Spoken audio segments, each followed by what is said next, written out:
SIR को लेकर BJP और चुनाव आयोग दोनों ही मुश्किल में घिरते जा रहे हैं। चुनाव आयोग पर आरोप लग रहे हैं कि वो बीजेपी के इशारे पर एसआईआर करवा रहा है और जो मतदाता बीजेपी विरोधी हैं, उनके वोट्स काटे जा रहे हैं।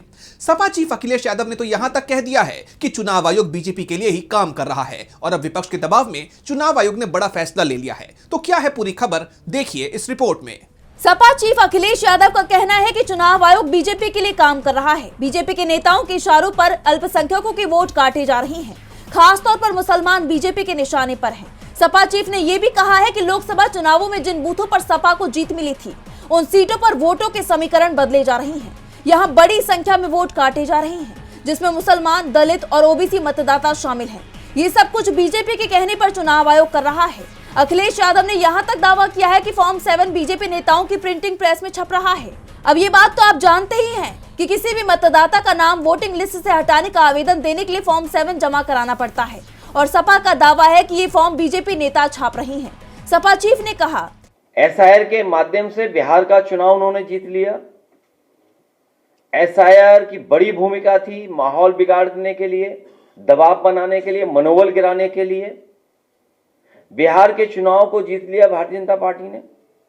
वेस्ट बंगाल में भी यही कोशिश कर रहे हैं एसआईआर को लेकर के।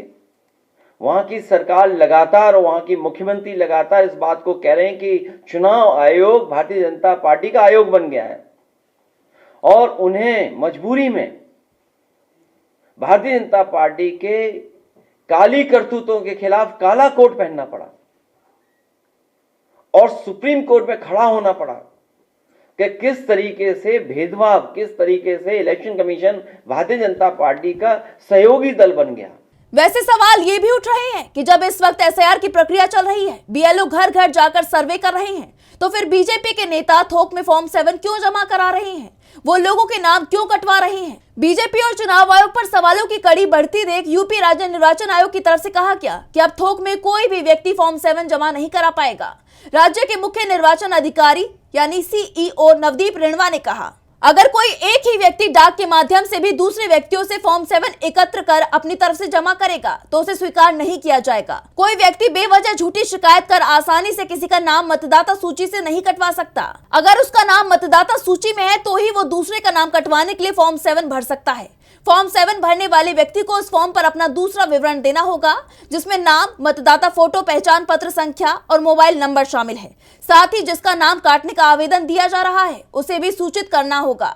और अगर किसी भी व्यक्ति ने किसी का मतदाता सूची से नाम कटवाने के लिए फॉर्म 7 भरा और जांच में मामला झूठा निकला तो उसके खिलाफ एफआईआर भी की जा सकती है। वैसे बीजेपी के नेता तो दावा कर रहे हैं कि उनकी तरफ से किसी का नाम कटवाने की शिकायत नहीं दी जा रही है, लेकिन अब चुनाव आयोग ने ही बीजेपी के दावों की पोल खोल दी है। राज्य निर्वाचन आयोग की तरफ से बताया गया है कि सियासी दलों की तरफ से 1627 फॉर्म 7 भरे गए हैं, जिसमें अकेले बीजेपी की तरफ से 1566 फॉर्म जमा कराए गए हैं, जबकि सपा की तरफ से 47 फॉर्म जमा कराए गए हैं। आयोग के बयान से साफ है कि यूपी की वोटर लिस्ट में बड़ा खेल हो रहा है। डीबी लाइव की रिपोर्ट।